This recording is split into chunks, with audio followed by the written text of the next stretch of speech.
Hello दोस्तों, स्वागत है आप सभी का आपके अपने चैनल बेसिक नॉलेज में। दोस्तों आप सभी का बहुत ज्यादा कमेंट आ रहा है, सर मादांडा वीडियो लेकर आइए सोशल साइंस का। तो दोस्तों आप सभी के सामने हाजिर है सोशल साइंस का मादांडा वीडियो। इसमें से बहुत सारे क्वेश्चन एग्जाम में जरूर पूछ जाएंगे। वीडियो को पूरा ध्यान से देखिए, इसमें बहुत सारा सवाल लाया गया है आप सभी के लिए। मतलब जितना अब तक मैंने पढ़ाया है उसमें से भी कुछ नया क्वेश्चन भी है। या देख सकते हो दोस्तों, एक वीडियो में दोस्तों अगर फुल रिवीजन हो जाएगा, अगर वीडियो को ध्यान से देखोगे तो पेशेंस से वीडियो को एक बार रिवीजन कर लेना, देख लेना, ताकि आप लोग कोई भी क्वेश्चन छूटे नहीं। ठीक है, एक वीडियो में ही सारा क्वेश्चन आप लोग को मिल जाएगा बिल्कुल मानदंड वीडियो, इससे बाहर कुछ नहीं। तो अब ध्यान से देख लेना, और अभी और एक दो वीडियो आएगा उसको जरूर देख लेना। ठीक है, क्योंकि सोशल साइंस में दोस्तों घुमाकर भी क्वेश्चंस पूछे जाते हैं।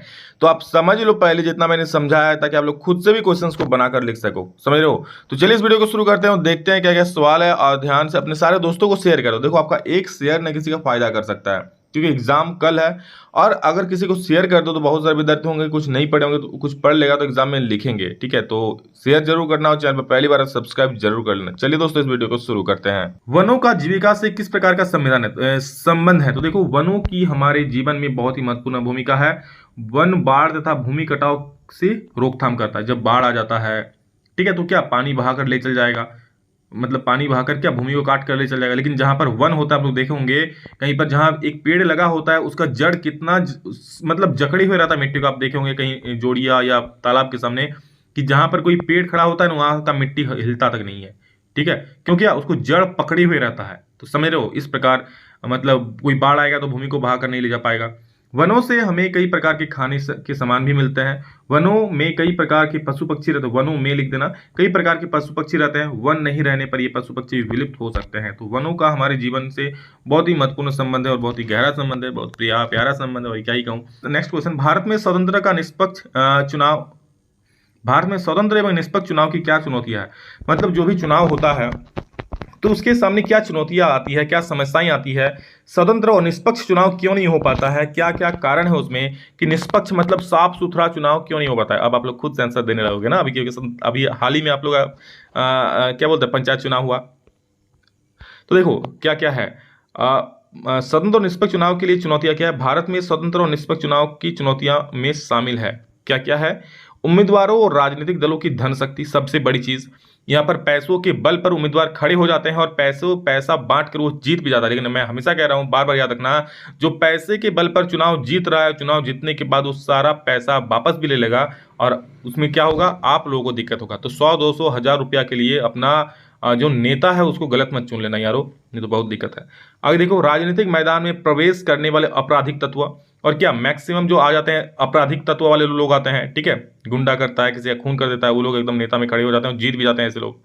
पारिवारिक राजनीति, ठीक है, पारिवारिक राजनीति होती है कि नहीं भाई हम इस पार्टी में है, ठीक है, हम इस पार्टी को वोट देंगे। नहीं, जो सही पार्टी है उसको वोट दो। ठीक है, बाकी सब अलग।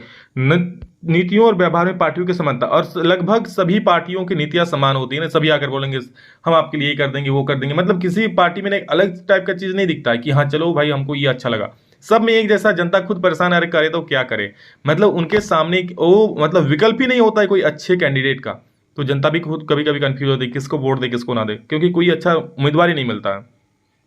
चलो नेक्स्ट में मैं खड़ा हो जाऊंगा, मुझे वोट दे देना। देखो नेक्स्ट क्या है, नुकसान छोटे दल और निर्दलीय उम्मीदवार को नुकसान। मतलब नुकसान होता है किसे, यहाँ लिखना काट देना। छोटे दल और निर्दलीय उम्मीदवार जो होता है, मतलब जो छोटा दल होता है या फिर निर्दलीय जो होता है, जो किसी दल से नहीं होता, उन्हें नुकसान होता है, क्योंकि वो चेहरा जाना पहचाना नहीं होता है। लेकिन अगर कोई जाना पहचाना ना भी हो, बड़े पार्टी से खड़ा हो जाए तो पार्टी को देखकर ही लोग वोट दे देते हैं। ठीक है, ऐसा कई बार हुआ है कि मोदी के नाम पर छोटा मतलब कुछ भी कोई भी जीत गया है। नाजियों ने जनता पर पूर्ण नियंत्रण हासिल करने के लिए कौन कौन से तरीके अपनाए? तो देखो, हिटलर, नाजी मतलब क्या, जो हिटलर का विचारधारा था वो, उस विचारधारा के जो लोग थे। तो हिटलर ने लोकतांत्रिक शासन की संरचना एवं संस्थानों को समाप्त करना शुरू कर दिया, क्योंकि वो क्या चाहता, क्या सिर्फ मेरा ही शासन हो और लोगों का शासन नहीं। लोग तो तुच्छ लोग है ना, उनको कुछ मानता ही नहीं था वो हिटलर। इसलिए अभी कहा जाता है जो अपनी सुनता है, जो किसी की नहीं सुनता, उसको कभी कभी आप लोग हिटलर की उपाधि भी देते हो। लेकिन कभी सोचे हुए हिटलर मतलब क्या? ठीक है, वो एक शासक था। मतलब महान तो नहीं कहोगे इसके, क्योंकि वो खुद अपने सोचता था, अपने बारे में सोचता था, मतलब लोगों के बारे में कम ही सोचता था वो हिटलर। ठीक है, तो इसलिए आप कभी कभी देखो ना, हिटलर बोलता है किसी किसी को जो अपना करने लगता है। तो देखो क्या नेक्स्ट पॉइंट, जर्मन संसद में हुए रहस्यमय अग्निकांड से उनका रास्ता आसान हो गया। 28 फरवरी 1933 को जारी अध्यादेश के माध्यम से अभिव्यक्ति, प्रेस एवं सभा करने की आजादी को छीन लिया। मतलब क्या, एक अध्यादेश जारी किया 1933 फरवरी में, जिसमें क्या प्रेस मतलब समझ रहे हो, रिपोर्टिंग करने की, मीडिया की आज़ादी को छीन लिया, सभा करने की आज़ादी छीन लिया, आप सभा नहीं कर पाओगे, जुलूस नहीं निकाल पाओगे, सारी चीज़। नेक्स्ट पॉइंट, 3 मार्च 1933 को जर्मनी में प्रसिद्ध विशेषाधिकार अधिनियम के माध्यम से तानाशाही स्थापित कर दी गई। वही 3 मार्च में क्या, एक विशेष अध्यादेश जारी किया गया, ठीक है, और इसके माध्यम से क्या, एक तानाशाही स्थापित कर दी गई। मतलब अब जो सरकार बोलेगा, जो तानाशाह बोलेगा वही होगा, वो जो मन चाहे करेगा, जनता का सारा रोल खत्म हो गया। ट्रेड यूनियन पर पाबंदी लगा दी गई। तो इस प्रकार से अर्थव्यवस्था, मीडिया, न्यायपालिका और सेना पर राज्य ने पूरी तरह से नियंत्रण स्थापित कर लिया। अर्थव्यवस्था, मीडिया, न्यायपालिका और सेना पर राज्य ने क्या पूरी तरह से नियंत्रण स्थापित कर लिया। मतलब ये अपने मन मुताबिक काम नहीं कर सकते, न्यायपालिका किसी को न्याय नहीं दिला सकता। पूरे समाज को नाजियों के हिसाब से नियंत्रित व्यवस्थित करने के लिए सुरक्षा दस्ते गठित किए गए। ठीक है, मतलब वो कुछ होता फोर्स यहाँ पर किया गया था, फोर्स रिक्रूट किया गया था, फोर्स को लाया गया था। ठीक है, उस प्रकार से। निम्नलिखित पर टिप्पणी लिखे, न्यूनतम समर्थित मूल्य क्या है। तो न्यूनतम समर्थित मूल्य देख लो, क्या वो मूल्य होता है जो सरकार किसानों के लिए तय करती है। एक दोस्तों ऐसा मूल्य होता है ना, मतलब उससे कम में कोई किसानों से सामान नहीं खरीद सकता है, तो वही न्यूनतम समर्थित मूल्य जो सरकार तय करती है। जब भारतीय खाद्य निगम यानी कि एफसीआई यानी कि फूड कॉर्पोरेशन ऑफ इंडिया, इसी को कहता है, ठीक है, सबको मैंने कह दिया एक साथ, अधिशेष उत्पादन वाले राज्यों में किसानों से गेहूं और चावल खरीदता है, तब किसानों को उनकी फसल के लिए पहले से घोषित कीमतें दी जाती है। मतलब उससे कम कोई नहीं देता, सरकार जितना तय किया उतना ही आपको देना पड़ेगा, उससे कम नहीं। इस मूल्य को न्यूनतम समर्थित मूल्य कहा जाता है। अब ज्यादा दे सकते हो, कम नहीं। बफर स्टॉक क्या है। तो बफर स्टॉक एक ऐसा प्रणाली है दोस्तों जिसके तहत सरकार ना मतलब किसानों से फसल को खरीद करके रख लेता है। वही लिखा है देखो कि बफर स्टॉक एक ऐसी प्रणाली है जो अच्छी फसल के समय कीमतों को एक निर्दिष्ट सीमा के नीचे गिरने से रोकने के लिए स्टॉक खरीदती है और स्टोर कर लेती है। मतलब क्या, सरकार किसानों से खरीद के रख लिया, ताकि वो तो न्यूनतम समर्थित मूल्य है ही, उस मूल्य पर खरीद के रख लेता है, ताकि जब बाद में काम आए तो वो लोगों को वो चीज़ दे सकें, लोगों में डिस्ट्रीब्यूट कर सके। जो भी मतलब बफर स्टॉक आपका एक प्रकार का स्टॉक है जहां पर सरकार अनाजों को स्टॉक करके रखती है। निर्गम कीमत क्या है। जब सरकार द्वारा कमी वाले क्षेत्रों में और समाज के गरीब वर्गों में बाजार कीमत से कम कीमत पर अनाज का वितरण किया जाता है, तब उस कीमत को निर्गम कीमत कहते हैं। मतलब क्या, जब गरीब लोगों को, ठीक है, जिनके पास कमी होता है, जो आर्थिक दृष्टि से कमजोर होते हैं, उन्हें बाजार से कम कीमत पर अनाज उपलब्ध करवाया जाता है, उसे ही क्या कहते हैं, उस कीमत को कहते हैं निर्गत कीमत। जैसे आप राशन कार्ड से ले सकते हो, कम कीमत पर मिल जाता है। 1 रुपया किलो चावल भाई साहब दुनिया में कहाँ मिलेगा। नाज़ी लोग यहूदियों से घृणा क्यों करते थे। नाज़ी लोग मतलब जो हिटलर कह सकते हैं, नाजीवादी जो लोग थे, वो यहूदियों से घृणा क्यों करते थे। तो देखिए निम्न वजह थी, क्या क्या वजह थी। पहला वजह, नाज़ी विचारधारा के अनुसार नस्ली श्रेष्ठता के आधार पर यहूदी विश्व की सबसे निम्न स्तरीय नस्ल है। मतलब कह सकते हैं ना, अभी समाज में आप देखे होंगे ना कि उच्च वर्ग के लोग, निम्न वर्ग के लोग, भेदभाव होता रहता है। उसी प्रकार का था कि नस्ली श्रेष्ठता के आधार पर जो यहूदी थे, यहूदी लोग विश्व के सबसे निम्न स्तरीय नस्ल के लोग थे। तो जर्मनी की सभी समस्याओं का मूल कारण यहूदी ही है। ये किसका विचारधारा था, नाज़ी लोगों का, नाजीवादी लोगों का, जो कि हिटलर की विचारधारा के लोग थे। यहूदी लोग जर्मन समाज से बिल्कुल अलग वस्तु में रहते थे, जिन्हें घेटो कहा जाता था। वो बिल्कुल अलग समाज में रहता था। ठीक है, जर्मनों के अनुसार यहूदी आदतन हत्यारे और सूदखोर थे।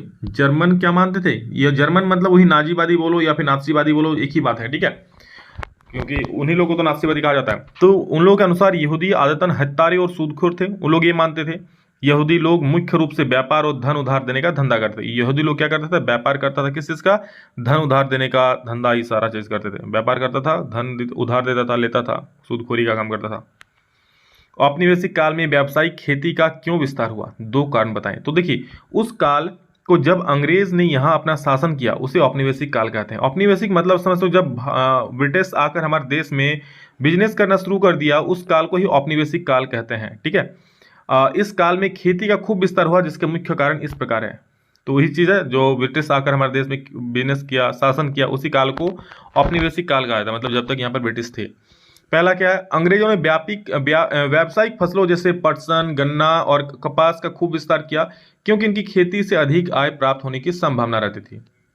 इंग्लैंड के कारखानों को कच्चा माल चाहिए था, इसलिए भी व्यावसायिक फसलों की पैदावार को बढ़ावा दिया गया। समझ गए। आगे देखो दोस्तों, क्या है, शहरी क्षेत्रों की अपेक्षा ग्रामीण क्षेत्रों में कैलोरी की आवश्यकता अधिक क्यों है। ये रहा मेन सवाल। क्या बोला है, शहरी क्षेत्रों की अपेक्षा ग्रामीण जो क्षेत्र होते, ग्रामीण जो लोग होते हैं, उनको कैलोरी की अपेक्षा मतलब खाने में जो ज़्यादा खाना कह सकते हो, क्यों है। तो भाई साहब, ग्रामीण लोग मेहनती होते हैं। देख लो, क्योंकि ग्रामीण क्षेत्रों में रहने वाले लोग शहरी लोगों अपेक्षा अधिक शारीरिक कार्य करते हैं, ज़्यादा हार्ड वर्क करते हैं, इसलिए ग्रामीण क्षेत्रों में कैलोरी की आवश्यकता शहरी क्षेत्र की तुलना में अधिक होती है। आप लोग और भी कुछ बना बना कर इसमें लिख सकते हो, समझ गया ना। किसी आपदा के दौरान खाद्य सुरक्षा कैसे प्रभावित होती है? तो जब कोई आपदा आती है, डिजास्टर आती है, तो खाद्य सुरक्षा मतलब खाने पर कैसे यहाँ पर प्रभाव पड़ता है? तो देखो निम्नलिखित प्रभाव पड़ता है क्या क्या। प्राकृतिक आपदा जैसे सूखा, बाढ़ के कारण खाद्यान्न के कुल उत्पादन में गिरावट आती है। खाद्यान्न मतलब जो खाने का सामान है, गेहूं, अनाज, जो भी अनाज है, इनमें कुल उत्पादन में क्या होती है? कमी आती है। सूखा हो गया तो अनाज पैदा नहीं होगा, बाढ़ आ जाएगा तो भी मर जाएगा, तो ये चीज़ है। नेक्स्ट में बोल रहा है खाद्य की कमी के कारण मूल्य बढ़ जाती है। अब सोचो फसल नष्ट हो गया, जहां पर पहले 1 क्विंटल आलू होता था, मैं जस्ट एक मान रहा हूँ, ठीक है, 1 क्विंटल आलू होता, अब 10 किलो आलू हुआ, तो अब जरूरत से मतलब जाहिर सी बात है कि दाम बढ़ ही जाएगा ना, क्योंकि अब चीज़ों में कमी हो गई है। कुछ लोग ऊंचे मूल्य पर खाद्य पदार्थ नहीं खरीद पाते हैं, और सबके पास तो ऐसा तो है नहीं कि सब लोग ऊंचे ऊंचे दाम में खरीद ले, ठीक है। नेक्स्ट क्वेश्चन है व्यापक भुखमरी से अकाल की स्थिति बन सकती है जो हजारों लोगों की मौत का कारण होता है। और व्यापक भुखमरी में क्या, लोगों को खाना ही नहीं मिलता है, 2 वक्त की रोटी नहीं मिलती है, चावल नहीं मिलता है, तो ये भुखमरी होता है ना, तो हजारों लोगों को इससे मौत का कारण हो सकता है। यदि आपदा अधिक विस्तृत क्षेत्र में आती है या लंबे समय तक बनी रहती है तो भुखमरी की स्थिति पैदा हो सकती है। यही चीज़ तो आप लोग जानते ही होंगे। और लोकतंत्र में चुनाव की आवश्यकता क्यों है? तो देखो निम्नलिखित कारणों से चुनाव की आवश्यकता है क्या क्या। अधिकांश लोकतांत्रिक शासन व्यवस्थाओं में लोग अपने प्रतिनिधियों के माध्यम से शासन करते हैं। मतलब क्या, अधिकांश लोकतांत्रिक मतलब सभी कह लो कि लोग शासन करते हैं ना, लोगों ने जो कहा, ठीक है, प्रतिनिधि वही करते हैं। प्रतिनिधि पहले वादा करते हैं कि भाई मैं जीतूंगा तो ये चीज़ करूंगा, मतलब लोगों के लिए काम कर रहा है, ठीक है। बिना चुनाव के हम किसी भी लोकतंत्र की कल्पना नहीं कर। अब बिना चुनाव मतलब लोकतंत्र नहीं है ना, आप खुद का मत ही नहीं रख पाओगे, चुनाव नहीं होगा तो लोकतंत्र कहाँ से होगा? लोकतंत्र की बहाली के लिए चुनाव की आवश्यकता होती है। लोकतंत्र की बहाली के लिए कि लोकतंत्र हाँ काम करे, इसलिए तो चुनाव होता है, ताकि सभी अपना मत दे और सरकार को चुने। चुनाव के माध्यम से हम किसी भी सरकार को बदल सकते हैं, ठीक है। मान लीजिए अभी जो सत्ता में है उसको आपको पसंद नहीं, वो काम नहीं कर रहा है, तो नेक्स्ट चुनाव में आप दूसरे को वोट दे दीजिए, वो जीत जाएगा। चुनाव से हमें सही और ना मनपसंद प्रतिनिधि को सरकार चुन सकते हैं। आपको जो मन में पसंद है, ऐसा नहीं कि देखने में अच्छा, यार जो सच में अच्छा काम करे उसी को चुना जाता है इसमें। मानवाधिकार से आप क्या समझते हैं? तो मानवाधिकार से तात्पर्य उन सभी अधिकारों से है जो व्यक्ति के जीवन, स्वतंत्रता, समानता एवं प्रतिष्ठा से जुड़े हुए हैं। यह अधिकार भारतीय संविधान के द्वारा प्रत्येक नागरिक को दी गई है। मतलब भारतीय संविधान के द्वारा प्रत्येक नागरिक को दिया गया अधिकार। कौन सा? मानव जो ये सब है, स्वतंत्रता का अधिकार, समानता का अधिकार, ठीक है। इन अधिकारों में प्रदूषण मुक्त वातावरण में जीने का अधिकार, अभिरक्षा में यातनापूर्ण और अपमानजनक व्यवहार न होने संबंधी अधिकार और महिलाओं के साथ प्रतिष्ठापूर्ण व्यवहार का अधिकार शामिल है।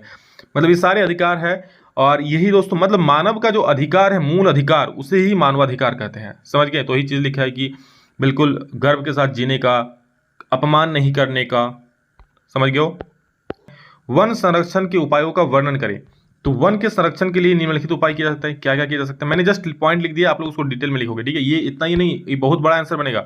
वन संरक्षण के लिए सख्त कानून बनाए जा सकते हैं, तो इसमें आप डिटेल में लिखोगे कि वन संरक्षण के लिए कानून बनाने की आवश्यकता है, जिसके तहत वनों की कटाई पर रोक होना चाहिए। अगर कोई वनों की कटाई करता है तो उसे दंड देना चाहिए। इस प्रकार बनाकर लिखोगे। इसमें वृक्षारोपण, इसमें क्या लिखोगे? हमें अधिक से अधिक वृक्षारोपण करना चाहिए, ताकि वृक्षारोपण से वनों की संख्या बढ़ेगी, ठीक है। तो इस पर भी सभी लोगों को जागरूक होकर सभी वृक्षारोपण करना चाहिए। पेड़ों को काटने पर रोक लगाना, पेड़ों की कटाई पर रोक लगाना चाहिए, क्योंकि अधिकतर अगर पेड़ काटते जाएंगे तो वन खत्म होते जाएंगे, इसलिए पेड़ों की कटाई पर रोक लगाना चाहिए। वनों को आग से बचाना, तो वनों में अगर आग लग जाएगा तो वनों को आग से भी बचाना चाहिए, क्योंकि वनों में आग लगे तो वन समाप्त हो जाता है, इसलिए इसकी भी रक्षा करनी चाहिए। बना बना के आप लोग इसको लिख सकते हैं। मैंने यहाँ पर डिटेल लिखा नहीं, लेकिन आप सबके बारे में डिटेल लिखोगे कम से कम 3-4 लाइन करके। वनों को अधिक चराई से बचाना। अब वनों को अगर अधिक चरा देगा, ठीक है, क्योंकि वन कब बनता है? छोटे पौधा ही बड़ा होकर पेड़ बनता है, और वही बहुत सारे पेड़ मिलकर वनों का निर्माण करता है। तो जब छोटा पौधा ही रहेगा, उसी को अगर कोई चर जाएगा, ठीक है, चरना मतलब गाय खा जाएगी, ठीक है। अब जो गाय चराए वही लोग जानता है ना। अब लोग गाय चराए कि नहीं, चराए हैं कि नहीं, कमेंट में जरूर बोलना। तो अधिक चराने से बचाना चाहिए, क्योंकि वो छोटे पौधे में अगर उसको खा देगा तो पेड़ नहीं बन पाएगा, पेड़ नहीं बनेगा तो फिर वन नहीं बन पाएगा। यही चीज़ है। किसी देश की आर्थिक विकास और निर्धनता उन्मूलन के बीच एक गहरा संबंध है, इस कथन की व्याख्या करें। तो देखो, किसी देश के आर्थिक विकास और निर्धनता उन्मूलन के बीच विपरीत संबंध है। मतलब अगर आर्थिक विकास में वृद्धि होती है तो निर्धनता में कमी आती है। आर्थिक विकास मतलब क्या? पैसों के मामले में अगर कोई सशक्त होगा, पैसे उसको मिलेंगे तो गरीबी नहीं रहेगा, निर्धनता में कमी होगी। वही चीज़ है। आर्थिक विकास मतलब क्या? वो पैसों के मामले में सक्षम होगा। विकास की उच्च दर ने निर्धनता को कम करने में एक महत्वपूर्ण भूमिका निभाई। और विकास होगा तो निर्धन लोग कम होंगे। 1980 के दशक से भारत की आर्थिक समृद्धि दर विश्व में सबसे अधिक रही है। आर्थिक समृद्धि और निर्धनता उन्मूलन के बीच एक घनिष्ठ संबंध है। आर्थिक समृद्धि वही घनिष्ठ मतलब कह सकते हो विपरीत संबंध है। आर्थिक समृद्धि घनिष्ठ मत लिखना, विपरीत लिखना, ठीक है। आर्थिक समृद्धि अवसरों को व्यापक बना देती है और मानव विकास में निवेश के लिए आवश्यक संसाधन उपलब्ध करवाती है।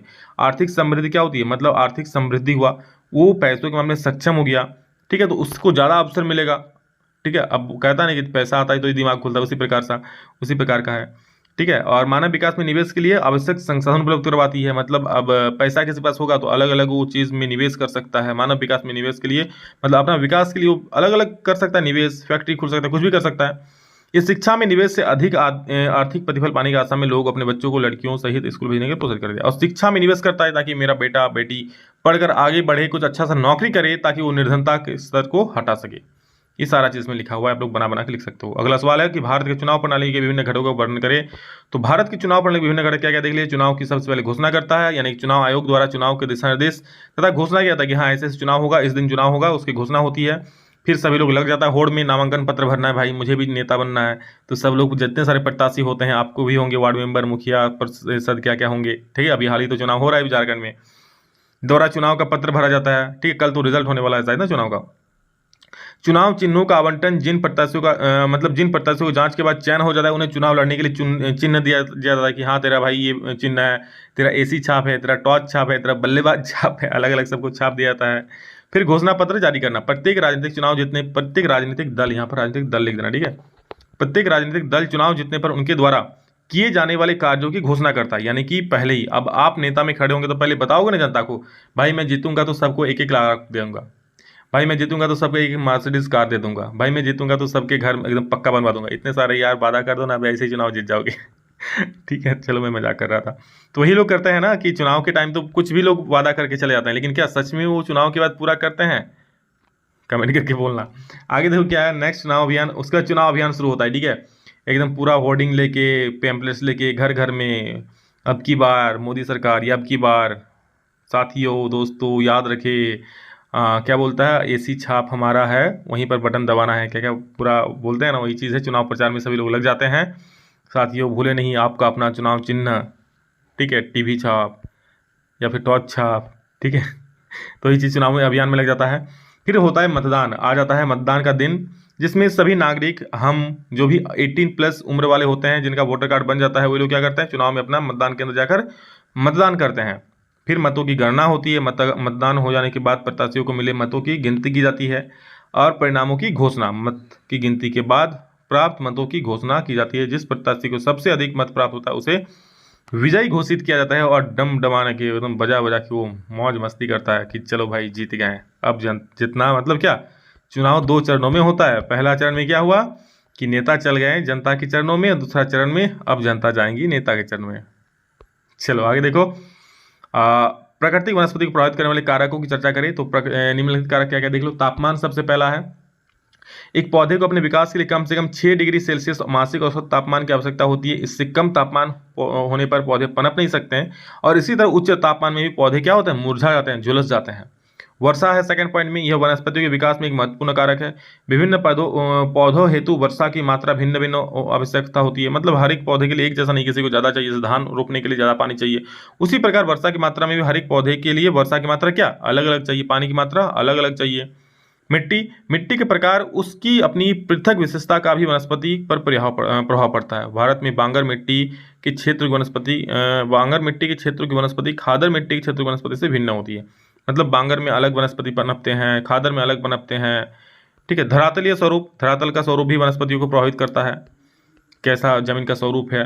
सूर्य का प्रकाश पौधों की वृद्धि में अत्यंत महत्वपूर्ण भूमिका निभाती है। प्रकाश संश्लेषण की प्रक्रिया है तो यह आवश्यक है, ठीक है। जर्मनी में नाजीवाद के उदय के क्या कारण थे? तो जर्मनी में नाजीवाद के उदय का मुख्य कारण जर्मनी की आर्थिक मंदी, वाइमर गणराज्य की असफलता, साम्यवाद का डर, यहूदियों की विरोधी नीति, जर्मनी के संविधान की कमियां और हिटलर का व्यक्तित्व, ये सभी कारण थे जिनसे जर्मनी में नाजीवाद का उदय हुआ। क्या क्या कारण था कि जर्मनी में आर्थिक मंदी मतलब पैसों की कमी हो गया, वाइमर गणराज्य की असफलता साम्यवाद का डर, यहूदियों की विरोधी नीति और जर्मनी के संविधान की कमियां और हिटलर का व्यक्तित्व, ये सभी के कारण दोस्तों वहां पर नाजीवाद का उदय हुआ था। वस्तर के लोगों ने अंग्रेजों के विरुद्ध विद्रोह क्यों किया? तो देखिए वस्तर के लोगों ने क्यों विद्रोह किया अंग्रेजों के विरुद्ध में। वस्तर में आदिवासियों ने ब्रिटिश शासन के विरुद्ध 1859 में साल के वृक्ष को बचाने के लिए, कौन सा वृक्ष? साल के वृक्ष को बचाने के लिए विद्रोह किया था, जिसे कोई विद्रोह के नाम से जाना जाता है। बोलोगे सर कोई विद्रोह, कोई मतलब कुछ नाम है क्या? नहीं, विद्रोह का ही नाम था कोई। क्या नाम था? कोई विद्रोह, विद्रोह का नाम था। किस वृक्ष को बचाने के लिए? साल के वृक्ष को बचाने के लिए। बस्तर में आदिवासी जनजीवन पूर्णतः वनों एवं उनसे मिलने वाले वनोपज भी पर ही आधारित है। और बस्तर में जो आदिवासी जनजाति रहते हैं दोस्तों, वो पूर्णतः वनों पर ही आधारित, लोग वनों से ही जो उपज आता है उससे खाते हैं, अपना जीवन यापन करते हैं। वन और आदिवासियों का अटूट गठबंधन हजारों साल पुराना है। वनों के लिए आदिवासी जान दे भी सकते हैं और जान ले भी सकते हैं, समझ रहे हो? अगर कोई वनों पर खतरा करेगा तो उसका जान ले भी सकता है और वनों की रक्षा करने के लिए अपना जान वो दे भी सकता है। चलो ये फिल्मी वाला डायलॉग हो गया ना। आगे देखो, इस प्रकार वनों को बचाने के लिए बस्तर के लोगों ने अंग्रेजों के विरुद्ध विद्रोह किया। क्यों? क्योंकि अंग्रेजों ने उस पर कुछ ठेकेदार को दे दिया था, जाओ वनों की काटो, वनों को काटो, ठीक है, उससे पैसा वसूलो। तो इस प्रकार उसको रोकने के लिए वहां पर बस्तर के आदिवासियों ने विद्रोह शुरू कर दिया। नहीं, वनों की कटाई नहीं होगा, वनों के लिए हम जान ले भी सकते हो, जान दे भी सकते हैं। फिर सरकार को वहां से, मतलब ब्रिटिश सरकार को वहां से भागना पड़ा था। भारत में निर्धनता रेखा का आकलन किस प्रकार किया था? निर्धनता मतलब गरीबी रेखा का आकलन कैसे किया जाता है? तो देखो, भारत में निर्धनता रेखा का निर्धारण करते समय जीवन निर्वाह के लिए खाद्य आवश्यकता, कपड़ों, जूतों, ईंधन और प्रकाश, शैक्षिक एवं चिकित्सा संबंधी आवश्यकताओं आदि पर विचार किया जाता है। इन सब को देख करके दोस्तों निर्धनता रेखा तय किया जाता है। देखिए और क्या, निर्धनता रेखा का आकलन करते समय खाद्य आवश्यकता के लिए वर्तमान सूत्र वांछित कैलोरी आवश्यकताओं पर भी आधारित है। भारत में स्वीकृत कैलोरी आवश्यकता ग्रामीण क्षेत्रों में 2400 कैलोरी प्रतिदिन प्रति व्यक्ति, ठीक है, एवं नगरीय क्षेत्रों में 2100 कैलोरी प्रति व्यक्ति प्रतिदिन है। मतलब क्या ग्रामीण ज्यादा खाते हैं क्या? 2400 कैलोरी चाहिए ग्रामीणों को और शहरी लोगों को 2100, इसलिए कहते हैं कि ग्रामीण लोग ज्यादा ताकतवर होते हैं। इससे कम होने पर उसे निर्धनता रेखा से नीचे माना जाता है। समझ गए? मतलब इतना शहरी, गाँव में कितना, ग्रामीण क्षेत्रों में 2400 कैलोरी प्रति व्यक्ति प्रतिदिन होना चाहिए और शहरी नगरीय क्षेत्रों में 2100 कैलोरी प्रति व्यक्ति प्रतिदिन होना चाहिए। इससे अगर उसका कैलोरी कम पहुंच रहा है, नहीं मिल रहा उसको, तो उसको निर्धनता रेखा में काउंट किया जाता है। और इन सबको देखा जाता है क्या क्या, कि किस प्रकार जीवन निर्वाह हो रहा है, खाना मिल रहा है कि नहीं, कपड़े, जूते, ईंधन और जो बुनियादी सुविधाएं, चिकित्सा, ये सब मिल रहा है कि नहीं। इन सबको देख करके दोस्तों निर्धनता रेखा का निर्धारण किया जाता है। भारतीय खाद्य निगम यानी कि फूड कॉर्पोरेशन ऑफ इंडिया यानी कि FCI किसानों से अनाज कैसे खरीदती है? तो भारतीय खाद्य निगम किसानों से उनके अधिक गेहूं तथा चावल खरीदता है, उनका भंडारण करता है। किसानों को उनकी फसल के लिए उचित मूल्य प्रदान किया जाता है, जिससे न्यूनतम समर्थन मूल्य कहते हैं। इस प्रकार FCI अनाजों का भंडारण करता है। मतलब क्या, FCI क्या करता है? किसानों से चावल खरीदता है, गेहूं खरीदता है और उसका भंडारण करता है, और इसके लिए उसे उचित मूल्य भी देता है। ऐसा नहीं कि फ्री में देता है, जिसे हम लोग क्या बोलते हैं, न्यूनतम समर्थन मूल्य, जो सरकार तय करती है ना, वही मूल्य। और इस प्रकार वो अनाजों का भंडारण करता है। कौन? FCI। आप लोग सुने होंगे कि FCI का गोडाउन, मतलब FCI का गोडाउन मतलब क्या, FCI में खाद्यान्न को रखा जाता है। धुरी शक्तियों में मुख्यतः कौन कौन से देश शामिल है? तो दोस्तों धुरी शक्तियों में आप लोग देख सकते हो जर्मनी, इटली, जापान। देखिए जब विश्व युद्ध हुआ था ना, तो जर्मनी, जापान, इटली, इन लोगों का जो सपोर्ट किया था, ठीक है, उन लोगों को धुरी शक्ति कहा जाता है। मतलब ये लोग एक तरफ था और इसके ऑपोजिशन में दूसरा तरफ था, दोनों में पूरा मारपीट हुआ। तो जो इधर था ना, इन लोगों के पार्टी में जो था, उनको धुरी शक्ति कहा जाता है। तो मेन कौन कौन देश था? जर्मनी, इटली और जापान मुख्य धुरी शक्तियों में शामिल थे। नेक्स्ट क्वेश्चन, स्लीपर से आप क्या समझते हैं? तो देखो, रेल की पटरी के आर पार लगे लकड़ी के तख्ते जो पटरियों को उनकी जगह पर रोके रखते हैं, उन्हें स्लीपर कहते हैं। देखते हैं, आप लोग देखे होंगे कि इस प्रकार रेल का पटरी होता है ना, मान लो ये एक है, ये रेल का पटरी है। अब देखोगे यहाँ नीचे में लकड़ी का पट्टा लगा रहता है, इस प्रकार से लगा रहता है ना, और इसके ऊपर ये पटरी रहती है इसके ऊपर। तो इन्हीं लकड़ी के पट्टों को दोस्तों स्लीपर कहा जाता है। ठीक है, वही लिखा है कि रेल की पटरी के आर पार लगे लकड़ी के तख्ते जो पटरियों को उनकी जगह पर रोके रखते हैं, उन्हें स्लीपर कहा जाता है। निर्धनता रेखा से आप क्या समझते हैं? तो निर्धनता रेखा गरीबी मापने की एक रेखा है। जी हाँ, उसी से निर्धनता का रेखा से नहीं मापता है ना, कि जो निर्धनता रेखा से नीचे है वो गरीब है, जो उससे ऊपर है वो बस अमीर है, जो भी है। तो निर्धनता रेखा एक गरीबी मापने की एक रेखा है। एक यहाँ उचित लिखना, ठीक है, एक उचित आमदनी से कम आमदनी होने पर उसे निर्धनता रेखा में रखा जाता है। सिंपल सा बात है। सार्वजनिक वितरण प्रणाली से आप क्या समझते हो? देख लो, केंद्र सरकार भारतीय खाद्य निगम के द्वारा यानी कि FCI यानी कि फूड कॉर्पोरेशन ऑफ इंडिया के द्वारा किसानों से अधिप्राप्त अनाज को विनियमित कर राशन की दुकानों के माध्यम से समाज के गरीब वर्गों में वितरित करती है। आप लोग देखे होंगे राशन तो मिलता ही है ना। जी हाँ, आप जाते हो कोटा चावल लाने 10 किलो 15 किलो 20 किलो, ठीक है। एक दिन कुछ दिन पहले एक फोटो आया था कि बुलेट में चढ़कर राशन लाने जा रहा है। बताओ, बुलेट में 2.5 लाख का बुलेट लेके घूम रहा है और राशन खा रहा है। तो ऐसे ऐसे नहीं करना चाहिए। जो सक्षम है उसको नहीं लेना चाहिए। तो देखो यही चीज़ है कि भारतीय खाद्य निगम के द्वारा किसानों से अधिप्राप्त अनाज को विनियमित कर, मतलब केंद्र क्या करता है, फूड कॉर्पोरेशन ऑफ इंडिया क्या करता है कि खनाज जो अनाज होता है उसको अपने पास इकट्ठा करता है और उसको फिर क्या करता है, भारत सरकार राशन के दुकानों के द्वारा माध्यम से जो समाज के गरीब तबके के लोग हैं उनमें वितरित करती है। इसे सार्वजनिक वितरण प्रणाली कहते हैं। मतलब जो आपका राशन का दुकान है ना, जो कह सकते हैं डीलरशिप, वही सार्वजनिक वितरण प्रणाली है। समझ गए? जिसमें गरीबों को अनाज दिया जाता है मुफ्त में या फिर बहुत ही कम दामों में। नेक्स्ट क्वेश्चन, भारत में राष्ट्रीय मानवाधिकार आयोग का गठन कब किया गया? तो ये दोस्तों हुआ था 12 अक्टूबर 1993 ईस्वी को। और भारतीय राष्ट्रीय मानवाधिकार आयोग एक स्वायत्त विधिक संस्था है। इसकी स्थापना 12 अक्टूबर 1993 को हुआ था। ओके, शिक्षा का अधिकार से आप क्या समझते हो? तो देख लो, शिक्षा का अधिकार मौलिक अधिकारों में से एक है। क्या है? शिक्षा का अधिकार जो है दोस्तों मौलिक अधिकारों में से एक है और 6 से 14 साल की उम्र के हर एक बच्चे को मुफ्त और अनिवार्य शिक्षा का अधिकार है। 6 से 14 साल के जो भी बच्चा है उनको मुफ्त शिक्षा का अधिकार है। सरकारी स्कूल के सभी बच्चों को मुफ्त शिक्षा उपलब्ध कराएं। सरकारी स्कूल जो है दोस्तों वो सभी बच्चों को मुफ्त शिक्षा उपलब्ध कराएंगे। कोई भी पैसा डिमांड इसके लिए नहीं कर सकता है। मानसून में विराम से आप क्या समझते हैं? तो मानसून में विराम का अर्थ है वह शुष्क समय जिसमें वर्षा नहीं होती, कुछ ही दिन मानसून वर्षा होती है फिर रुक जाती है। मतलब क्या मानसून में विराम, मतलब क्या? मानसून मतलब बरसात होना। अब बस उसमें बरसात नहीं होगा तो हो गया मानसून विराम। मतलब मानसून का रुक जाना ही मानसून विराम कहलाता है, ऐसा भी कह सकते हो। ठीक है, तो मानसून विराम का अर्थ क्या है? शुष्क समय मतलब सूखा समय जिसमें वर्षा नहीं होती है और कुछ ही दिन मानसून होती है फिर रुक जाती है। नाजी पार्टी का संस्थापक कौन था? इसको दोस्तों नाजी पार्टी या फिर नाजी पार्टी भी बोला जाता है। तो इसका संस्थापक हिटलर था, Adolf Hitler. Okay, next question, झूम या घुमंतू खेती किसे कहते हैं? तो नाम से ही पता चल जाएगा। क्या झूम मतलब झूमो यारो और घूमो, घुमंतू मतलब घूमो। ठीक है, मतलब झूम झूम कर घूम घूम कर खेती जो किया जाता है। मतलब सर, मतलब ये जो घुमंतू खेती होता है ना, मतलब घूम घूम कर करते हैं। मतलब साल भर में कहीं इस एरिया पर खेती किए, इस पर खेती हो गया, सीजन चेंज हो गया, फिर दूसरा जगह पर चल गए, घूम घूम के दूसरा जगह चल गया, फिर उस एरिया पर खेती की है। देखिए क्या है यहाँ पर कि जिसे घुमंती, एक मिनट इसको ई कर दो थोड़ा। ठीक है, देखो क्या है, एक आदिम प्रकार क्या है घुमंतू खेतु, यहाँ लिखना, घुमंतू खेतु एक आदिम प्रकार की कृषि है जिसमें पहले वृक्षों तथा वनस्पतियों को काटकर उन्हें जला दिया जाता है और साफ की गई भूमि कर को पुराने उपकरणों से जुताई करके बीज बो दिए जाते हैं।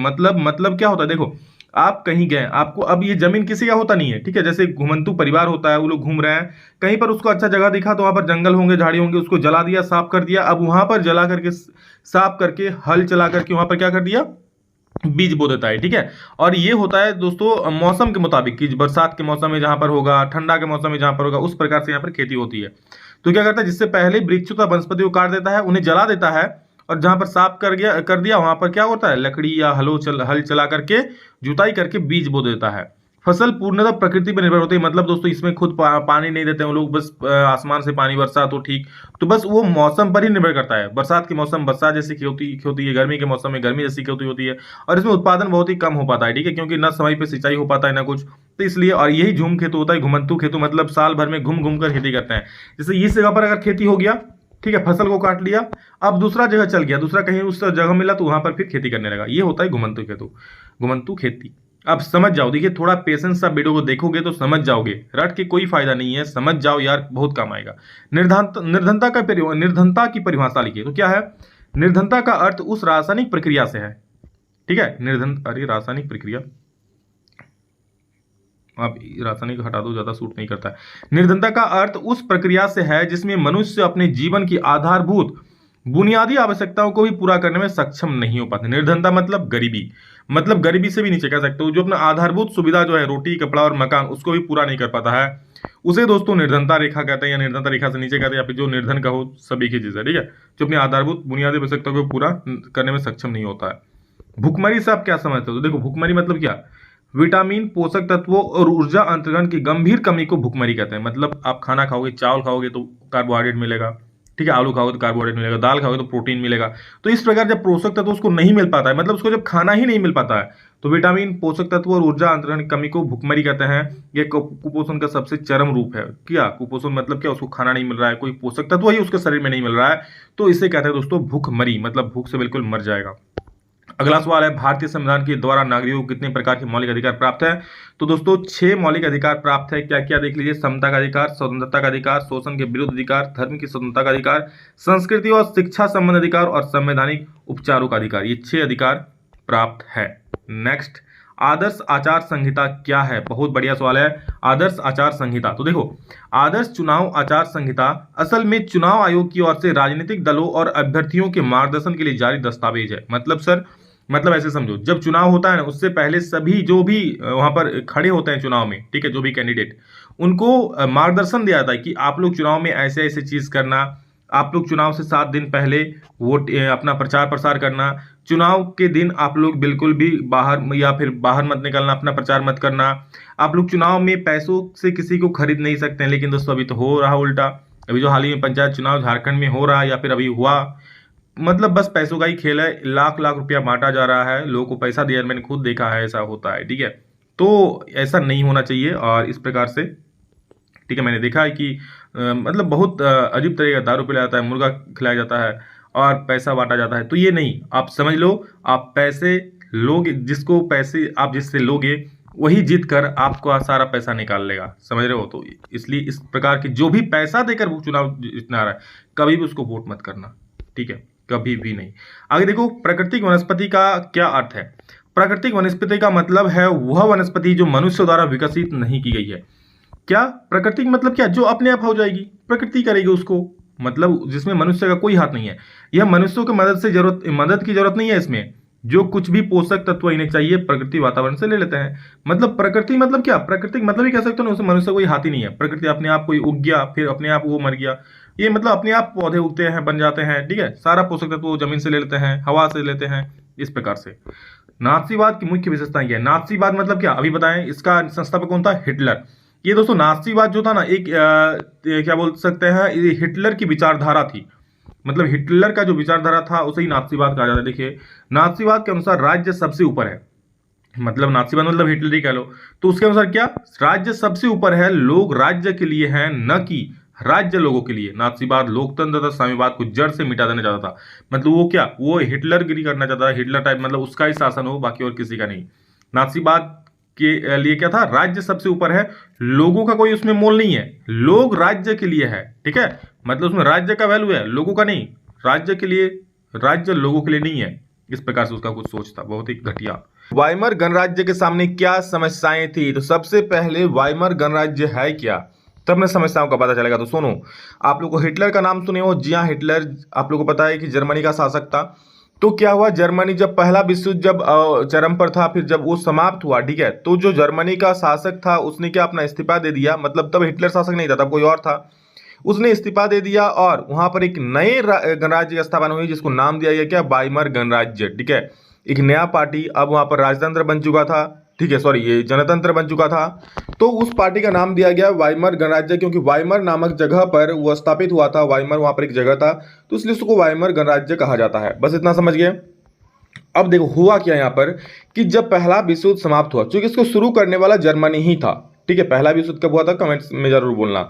तो इसको शुरू करने वाला पहला देश कौन था? जर्मनी ही था। इसलिए इसको युद्ध का दोषी मानकर बहुत सारी यहाँ पर इसके ऊपर कर थोप दिया गया। क्या क्या थोपा गया अभी बताऊंगा आप लोगों को, ठीक है। क्या थोपा गया? एक वर्साई की संधि होती है दोस्तों, जब ये युद्ध समाप्त होता है तब एक वर्साई नामक संधि होती है, जिसे हम लोग शांति संधि के नाम से भी जानते हैं, ठीक है, क्योंकि युद्ध विराम के पर यह संधि हुई थी, जिसमें वाइमर गणराज्य को साइन करना पड़ा कि ये चीज आप लोगों को देना पड़ेगा, युद्ध के क्षतिपूर्ति के रूप में आपको 6 अरब पाउंड का हर्जाना चुकाना पड़ेगा। और ये सारा चीज जो हुआ वाइमर गणराज्य ने साइन किया, जिस यहाँ पर जिस पर, ठीक है, जिस बॉन्ड पर, उसी कारण। तो अब देखो उसके सामने समस्याएं क्या आती है। अब तो नया राजा बन गया, ठीक है, नया राजा मतलब क्या, नया शासक आ गया जर्मनी में, वाइमर गणराज्य की स्थापना हो गई। लेकिन उसके सामने अब समस्याएं आती है। पहला विश्व युद्ध खत्म हो चुका है, ठीक है। अब बहुत सारे देश जर्मनी में क्या क्या थोपता है। देखो, वाइमर गणराज्य की यहाँ पर वाइमर गणराज्य हुआ। ठीक है, वाइमर गणराज्य की सामने मुख्य समस्याएं निम्नलिखित थी। क्या क्या थी? वाइमर गणराज्य को वर्साई की संधि की अपमानजनक संधि पर हस्ताक्षर करने पड़े। सबसे पहला बात, वर्साई की संधि, जैसे मैंने अभी बताया कि जब युद्ध खत्म हुआ, ठीक है, समझ लो, क्योंकि समझने पर खुद से एग्जाम में लिख दोगे, इतना याद रट नहीं पाओगे। वर्साई की संधि था, जब युद्ध समाप्त हुआ तो जर्मनी को एक यहाँ पर संधि पर हस्ताक्षर करने पड़े कि हाँ, युद्ध के दोषी के रूप में उसको 75% लोह भंडार, 26% कोयले का भंडार, 6 अरब पाउंड का हर्जाना चुकाना पड़ेगा। फिर भी, और उसके बाद जर्मनी के बहुत सारी जगहों पर दूसरे देश अपना अधिकार जमाए थे, मतलब हाँ, तुमको इस क्षेत्र पर हमको अपना अधिकार देना होगा। तो इस प्रकार की वो सारी चीज उस संधि में लिखा हुआ था, और वाइमर गणराज्य ने सब कुछ पढ़ करके होशो हवास में उस संधि पर हस्ताक्षर कर दिया। और जैसे ही दोस्तों हस्ताक्षर किया तो सारा चीज लागू हो गया। तो इस संधि की वजह से देश को अपने सारे उपनिवेश 75% लोह भंडार, मतलब जितना अपने 50 उसका लोह भंडार है पूरा जर्मनी, उसका 75%, जितना कोयला है उसका 26%, ठीक है, फ्रांस, पोलैंड और लिथुआनिया को डेनमार्क के हवाले करने पड़े। ठीक है, किसको देना पड़ा? फ्रांस को, पोलैंड को, लिथुआनिया और डेनमार्क को देना पड़ा ये सारा चीज। उसके बाद देखो, इसे मित्र राष्ट्रों को युद्ध की क्षतिपूर्ति के लिए 6 अरब पाउंड का जुर्माना चुकाना पड़ा। देखो यहाँ पर जब पहला युद्ध हुआ तो दो था, ठीक है, ऑपोजिशन में, एक था मित्र राष्ट्र, एक था धुरी राष्ट्र, धुरी शक्तियां। तो मित्र राष्ट्रों को युद्ध की क्षतिपूर्ति के लिए 6 अरब पाउंड का जुर्माना चुकाना पड़ा, और उसे यह राशि उधार लेनी पड़ी, अर्थात देश कर्जदार बन गया। ठीक है, तो क्या किया, जर्मनी को मित्र राष्ट्रों को यहाँ पर 6 अरब पाउंड का जुर्माना चुकाना पड़ा कि हाँ, तुमने युद्ध शुरू किया था तो युद्ध की क्षतिपूर्ति के रूप में तुमको 6 अरब पाउंड, समझ लो इतना रुपया, वो भी तब, समझ लो आज से कितना साल पहले, यह लगभग आपका 1800 कितना 1933 में हर्जाना, हाँ समझ लो, तो कितना साल पहले का बात है ये। अतः देश क्या हुआ, कर्ज में डूब गया। समझ लो, एक तो उसकी पहले से स्थिति डामाडोल थी, युद्ध में इतना सारा उसका क्षति हो गया था, सारी फैक्ट्रियां बंद हो गई थी, बेरोजगार चरम पर था, और उस अवस्था में उसको 6 अरब पाउंड का डॉलर वहां पर पैसा देना था। जो भी लोह भंडार था जिससे उसको आमदनी होती थी उसका भी 75% दे देना पड़ता था, 26% कोयले का भंडार दे देना पड़ता था। ठीक है, तो मतलब इस तरह से एक अपमानजनक संधि पर हस्ताक्षर कर लिया था, जिसके कारण देखो आगे क्या होता है यहाँ पर। ठीक है, देश में उद्योग तथा व्यापार पिछड़ गए और बेरोजगारी बढ़ गई। वाइमर गणराज्य द्वारा 1923 में हर्जाना चुकाने की असमर्थता के कारण फ्रांस ने इसके औद्योगिक क्षेत्र रूर पर कब्जा कर लिया। क्या किया, वाइमर गणराज्य द्वारा 1923 में जो हर्जाना नहीं चुका पाया, तो क्या किया, फ्रांस ने क्या किया, इसके एक नामक रूर नामक जगह रहता है दोस्तों, उस पर कब्जा कर लिया। भाई साहब, तुम अपना कर्जा चुका नहीं पा रहे हो कर्जा, ठीक है, तो मैं तुम्हारे इस क्षेत्र पर अपना अधिकार जमा ले रहा हूं। और उस पर अधिकार जमा लिया किसने? फ्रांस ने। समझ रहे हो, देश में घुसकर उसी का देश में वो पैसा नहीं दे पा रहा है। जैसे आप लोग होता ना, किसी से कुछ लेते हो सामान, आप नहीं दे पाते हो पैसा उधारी जो लेते हो, तो आपके घर से कोई सामान ले लेता है, इस प्रकार से। अगला क्या देखो, जर्मनी के आर्थिक पतन के कारण इसकी मुद्रा जो मार्क था, इसका इतना डिवैल्यूएशन हो गया, मतलब एक अमेरिकी डॉलर के सामने खरबों मार्क मिलने लगे। अगर समझ लो कि $1 में हम लोग अभी कितना है, लगभग 78 रुपया के बराबर है $1। ठीक है, वहीं अगर कर दा कि $1 बराबर अभी 1000 रुपया कर दे, तो रुपया का वैल्यू कितना गिर जाएगा। अगर आप अमेरिका में कोई सामान खरीदोगे तो 1000 रुपया देना पड़ेगा। अभी अगर कोई सामान खरीदो 78 रुपया का, मतलब कोई भी अगर मान लो, तो 78 में आपको $1 मिल जाएगा। लेकिन तब क्या करेगा, तब 1000 रुपया में आपको $1 मिलेगा, मतलब रुपया का क्या वैल्यू घट जाएगा। उसी प्रकार तब हुआ था जर्मनी के साथ, समझ रहे हो। तो ये चीज़ था, और ये सारी समस्याएं थी, और मतलब ये सारा चीज़ जो करके तो कोई और गया, क्योंकि शासक पहले कोई और था, युद्ध किसी और ने लड़ा था, और हर्जाना किसको चुकाना पड़ा, वाइमर गणराज्य का। ठीक है, तो ये चीज़ हुआ था, और उसमें देश में फिर कड़ी विरोध होने लगा वाइमर गणराज्य का। उन्हें लगा कि हाँ, वाइमर गणराज्य ही एक्चुअल में इसका दोषी है, क्योंकि उसने इस संधि पर हस्ताक्षर कैसे कर लिया, इस पर उन्हें साइन ही नहीं करना चाहिए था। तो करता भी तो क्या करता, मरता क्या ना करता, होता है ना। एक तो युद्ध का मारा बेचारा, ठीक है, अगर नहीं करता तो युद्ध थमता नहीं और उसको क्षति होता, और कर दिया तो उसका देश का, खुद अपने देश का लोग उसका विरोधी हो गए कि तुमने इस पर हस्ताक्षर क्यों किए। तो दोनों तरफ से वाइमर गणराज्य फंस चुका था यहाँ पर। आगे देखो, बस्तर और जावा के औपनिवेशिक वन प्रबंधन में क्या समानताएं। बस्तर और जावा, ठीक है, जो जगह का नाम है, औपनिवेशिक वन प्रबंधन में क्या समानताएं हैं। तो देखो, बस्तर और जावा के औपनिवेशिक वन प्रबंधन में निम्नलिखित समानताएं क्या क्या। सबसे पहला बात, बस्तर में अंग्रेज शासकों ने वनों पर अपना नियंत्रण स्थापित किया, जावा में डचों ने।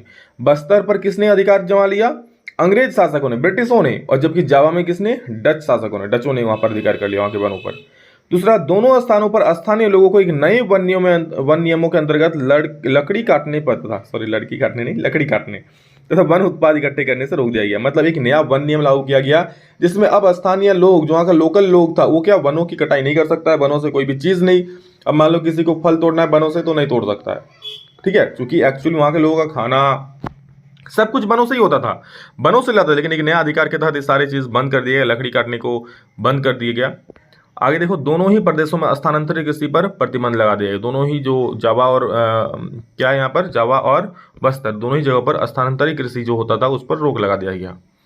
इन दोनों क्षेत्रों में औपनिवेशिक शासकों ने वनों का प्रयोग अपने हित साधने के लिए क्या किया। यहाँ पर जो बस्तर में और जावा में दोनों में औपनिवेशिक शासक, मतलब एक बस्तर में कहा, बस्तर में दोस्तों ब्रिटिश शासक और जावा में कौन, डच शासक, अपने अपने हित के लिए वहां पर वनों का प्रयोग करने लगा।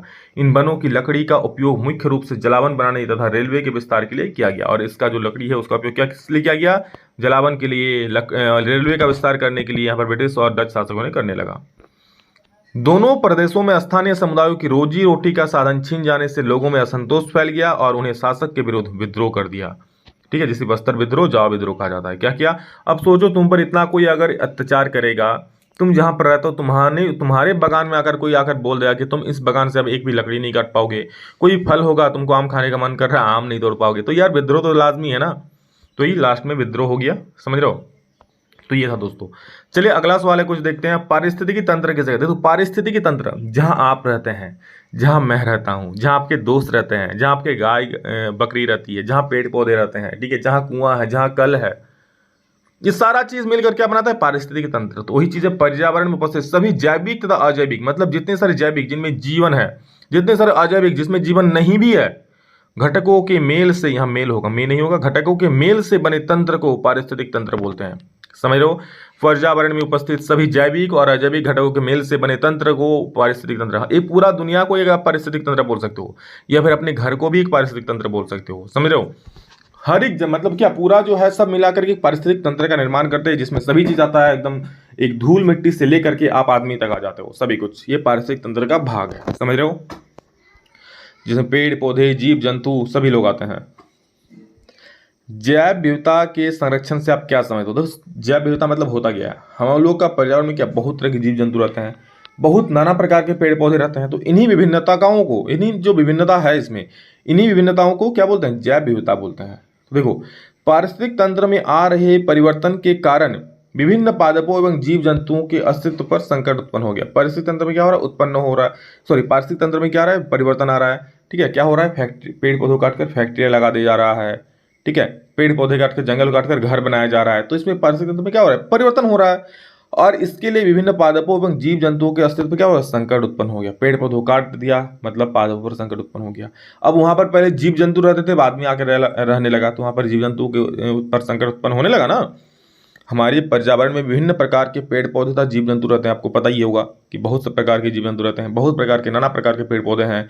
इनको संरक्षित रखने के लिए कई प्रकार के प्रयास किए जा रहे हैं, जिन्हें जैव विविधता संरक्षण कहते हैं। जैव विविधता संरक्षण मतलब क्या, इनको संरक्षित रखने के लिए जो उपाय किए जाते हैं उसे ही बोलता है जैव विविधता संरक्षण। समझ गए हो, बहुत बढ़िया, आगे बढ़ो। ठीक है, औपनिवेशिक काल के वन प्रबंधन में परिवर्तन ने बागान मालिकों को कैसे प्रभावित किया। औपनिवेशिक काल मतलब क्या, जब ब्रिटिश यहाँ पर आए और शासन करने लगे, उस काल को कहते हैं औपनिवेशिक काल। औपनिवेशिक काल मतलब होता है कि आप समझ लो कि आपका गांव है, मैं देश को अपना गांव बोल रहा हूँ, ठीक है, मान लो आपका गांव है और यहाँ पर किसी बाहरी गांव से आकर आपके लोग व्यापार करने आते हैं और इस गांव पर आपका पूरा अधिकार जमा लेता है। ठीक है, तो जो बाहर के लोग हैं उसे औपनिवेशिक बोलेंगे। उसी प्रकार हमारा देश था, हमारे देश में ब्रिटिश लोग आकर, बाहर के लोग आकर क्या करने, व्यापार करने लगे और धीरे धीरे अपना अधिकार जमा लिया। तो ब्रिटिशों को बोलते हैं औपनिवेशिक, और उस काल को जिसमें लोग शासन किए उसको बोलते हैं औपनिवेशिक काल। समझ गए हो, बहुत बढ़िया से। तो क्या हुआ देखो, यूरोप में चाय कॉफी रबड़ की वस्तुओं की बढ़ती मांग को पूरा करने के लिए प्राकृतिक वनों के बड़े क्षेत्रों को साफ कर दिया गया। क्या किया ब्रिटिश सरकार ने, जब यूरोप में क्या चाय की मांग बढ़ गई, कॉफी रबड़ की मांग बढ़ गई, तो भारत में जो वन था उसको काट दिया गया और उसके जगह पर रबड़ कॉफी चाय ये सब लगा दिया गया। ठीक है, देख लो, औपनिवेशिक सरकार ने वनों पर अधिकार कर लिया और इन बड़े क्षेत्रों को कम कीमत पर यूरोपीय बाग लगाने वालों को दे दिए, और इन्हीं जो इसको साफ कर दिया, वनों को काट दिया, और ये जो क्षेत्र हुआ इन क्षेत्रों यूरोपीय लोगों को दे दिया कि लगाओ, अब तुम इसमें चाय लगाओ, कॉफी लगाओ, रबड़ लगाओ, उत्पादन करो एकदम दम भर। ठीक है, दम भर करो और चाय पीते रहो। तो देखो क्या, इन क्षेत्रों की बाड़बंदी कर दी गई और वनों को साफ करके चाय और कॉफी के बाग लगा दिए गए। बागान के मालिकों ने मजदूरों को लंबे समय तक और वह भी कम मजदूरी पर काम करवा कर बहुत लाभ कमाए। बागान के मालिक क्या करने लगे, जो मजदूर थे वहाँ के, ठीक है, तो वहाँ के मजदूरों को लंबे समय तक काम कराया और वो भी कम कम मजदूरी देकर काम करवाने लगा। नए वन्य कानूनों के कारण मजदूर इसका विरोध भी नहीं कर सकते थे, और चूंकि नया कानून लगा दिया गया था इसलिए मजदूर इसका विरोध भी नहीं कर सकते थे, और यही उनकी आजीविका कमाने का एकमात्र जरिया भी था। और अगर करता भी तो क्या करता, ठीक है, कहते हैं ना, मैंने कहा कि मरता क्या ना करता, तो वही हुआ कि उन लोगों के पास और कोई ऑप्शंस नहीं बचा था, बस उसी में काम करते और खाते और ऐसे ही रहते, समझ रहे हो। अगला सवाल है दोस्तों, मौलिक अधिकार किसे कहते हैं? तो सभी लोग जानते हो कि वे मूल आवश्यकताएं जो व्यक्ति के पूर्ण विकास के लिए आवश्यक है। मतलब कह सकते हो मूल आवश्यकता, शिक्षा का आवश्यकता, स्वास्थ्य की आवश्यकता, स्वतंत्रता की जरूरत, ये सारा चीज, तो ये मूल आवश्यकताएं जो व्यक्ति के पूर्ण विकास के लिए आवश्यक है उसे मौलिक अधिकार कहा जाता है, ठीक है। और अगला सवाल है, मौलिक अधिकार कितने हैं? तो मुख्यतः 6 मौलिक अधिकार होते हैं, याद कर लेना, बहुत महत्वपूर्ण सवाल है। सबसे पहला समता का अधिकार, स्वतंत्रता का अधिकार, शोषण के विरुद्ध अधिकार, धार्मिक स्वतंत्रता का अधिकार और सांस्कृतिक और शैक्षिक या शिक्षा का अधिकार। समता का अधिकार मतलब क्या, सब में समान, सबको समान अधिकार मिलना चाहिए। स्वतंत्रता का अधिकार मतलब स्वतंत्रता मिलनी चाहिए सबको। शोषण के विरुद्ध अधिकार, अगर किसी का शोषण हो रहा है तो उसका विरोध होना चाहिए, होता है। धार्मिक स्वतंत्रता अधिकार, सभी सब कोई अपना अपना धर्म मान सकता है, जिसको जो धर्म मानने का इच्छा है मान सकता है, कोई दिक्कत वाली बात है नहीं। संस्कृति, और ये दोस्तों सिर्फ भारत में ही है, कहीं और आपको ये चीज़ नहीं मिलेगा, ये सिर्फ भारत में ही देखने को मिलती है, ठीक है। इसलिए तो भारत को कहा जाता है कि धर्मनिरपेक्ष देश, ठीक है। भारत में सरकार चलाना कम बड़ी बात नहीं है, ठीक है, जो विभिन्न समुदायों को लेकर चलना बहुत बड़ी बात है।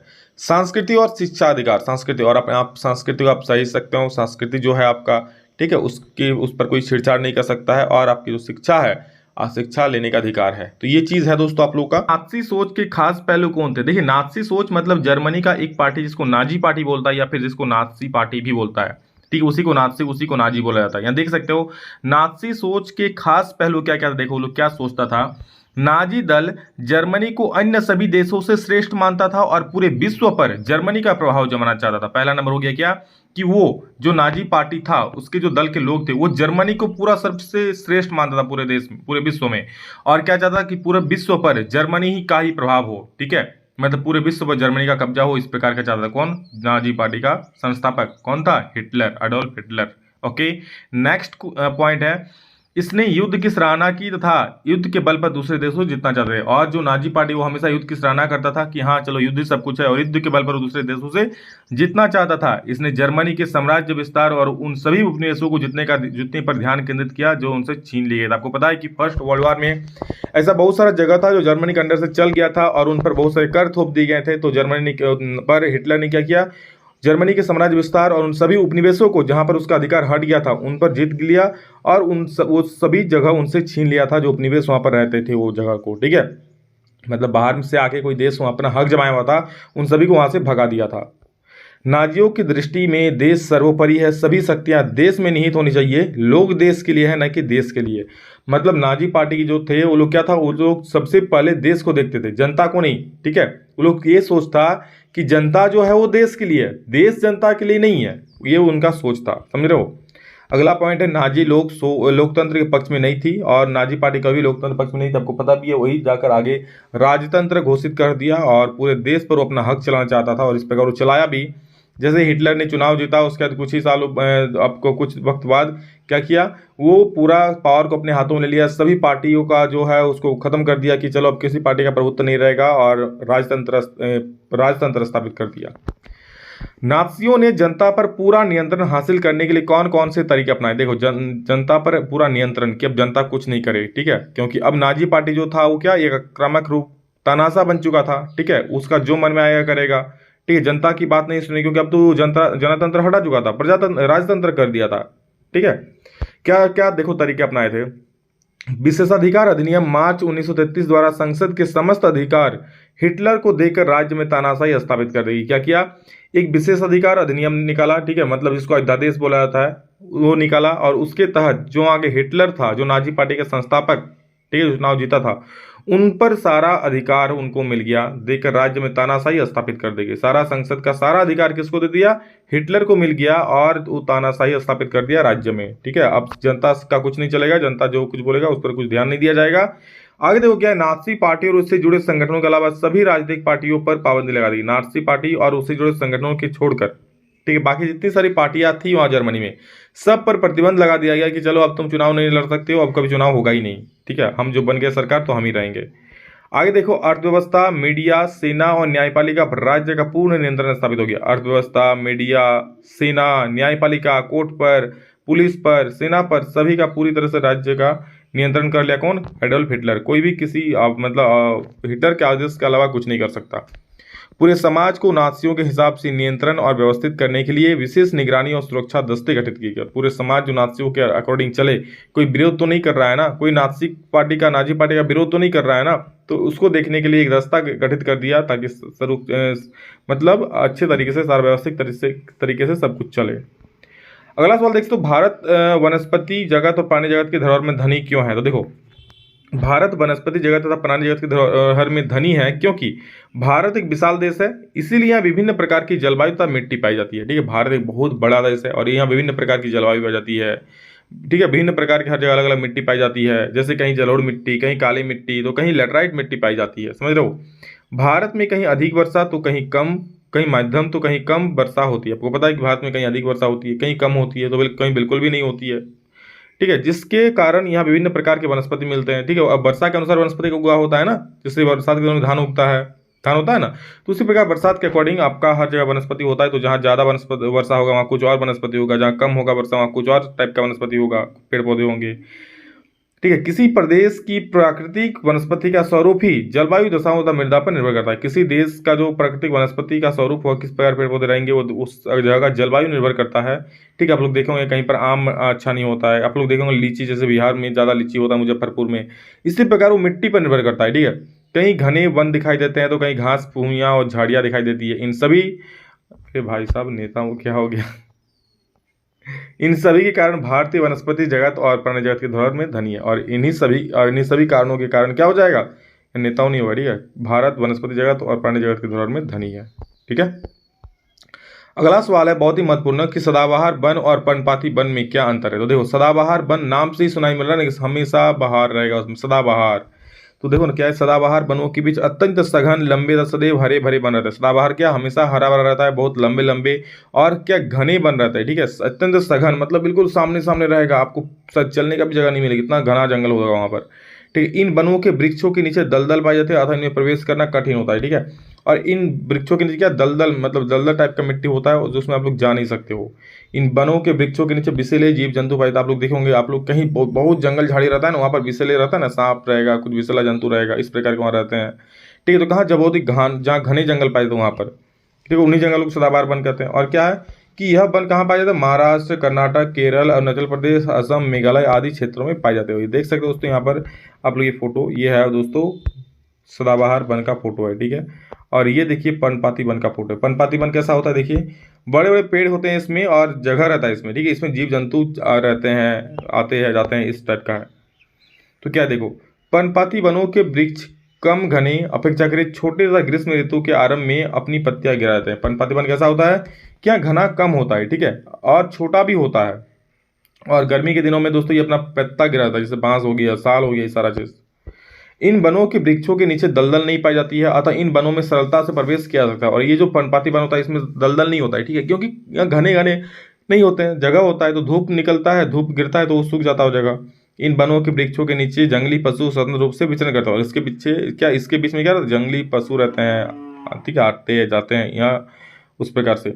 यह वन मध्य प्रदेश, छत्तीसगढ़, उत्तर प्रदेश, पूर्वी राजस्थान आदि राज्यों में पाए जाते हैं। कौन? ये पर्णपाती वन। समझ रहे हो, दोनों डिफरेंस समझ गए क्या क्या है?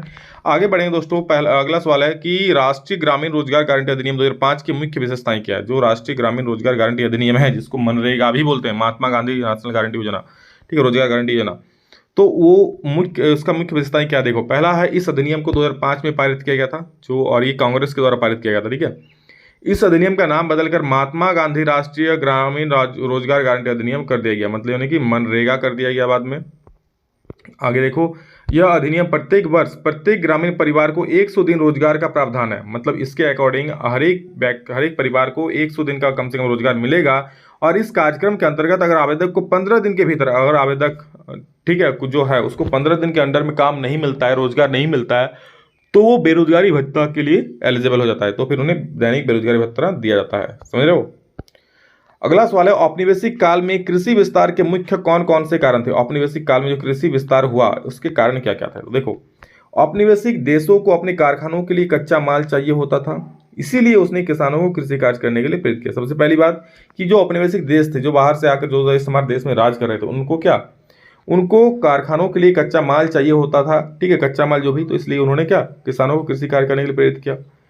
अगला, इंग्लैंड के साथ साथ अन्य यूरोपीय देशों में जनसंख्या तेजी से बढ़ रही थी, इसलिए उन्हें बड़ी मात्रा में खाद्य पदार्थ की आवश्यकता होती थी। अब तो जनसंख्या बढ़ रहा है तो खाने का सामान भी ज्यादा चाहिए, इसलिए उन्होंने कृषि पर ज्यादा ध्यान दिया। यूरोपीय देशों में चाय, कॉफी, रबड़ आदि की बहुत मांग थी, इसलिए ब्रिटिश सरकार इन चीजों की पैदावार भारत में एक बड़े पैमाने पर शुरू कर दिया। ठीक है, और चूंकि यहाँ पर यूरोप में दोस्तों चाय, कॉफी, रबड़ की मांग बहुत ज्यादा थी, इसलिए यहाँ पर इसको भारतीय वनों में इसकी मतलब वनों को काटकर इसका पैदावार शुरू कर दिया। और अंतिम पॉइंट है कि कई ऐसे जगह थे जहां सरकार को कर की प्राप्ति नहीं होती, जहां से ठीक है मतलब उस सरकार को कोई कर नहीं मिलता था, इसलिए उन वनों को कटवा कर वहां पर खेती करवाना शुरू कर दिया। समझ रहे हो। तो दोस्तों ये था आप लोग का सोशल साइंस का महातांडव वीडियो, और आप लोग भी शेयर करके महातांडव कर दीजिए। और एग्जाम में दोस्तों आए तो बिल्कुल महातांडव भी मचा देना एग्जाम में। ठीक है, तो एक एक क्वेश्चंस को नहीं छोड़ना है, अच्छे से देख लो, समझ लो। मैंने हर एक को एक्सप्लेन किया है ताकि कोई भी आप लोग उससे संबंधित सवाल पूछे तो लिख सको। देखिए सोशल साइंस में रटा नहीं जाता है, समझा जाता है, इसलिए फिर से ऊपर कहता हूँ समझ लो। और अपने सारे दोस्तों को शेयर जरूर करना, क्योंकि शेयर करने से उनको भी लाभ होगा और आपको भी और हमें भी। ठीक है, तो चलिए दोस्तों अभी के इतना ही, फिर नेक्स्ट वीडियो में जल्दी। मेरी सारी शुभकामनाएं आप सभी के साथ, एग्जाम आप लोग का बहुत बढ़िया जाए। नेक्स्ट वीडियो में जल्द मिलते हैं, तब तक के लिए जय हिंद, वंदे मातरम।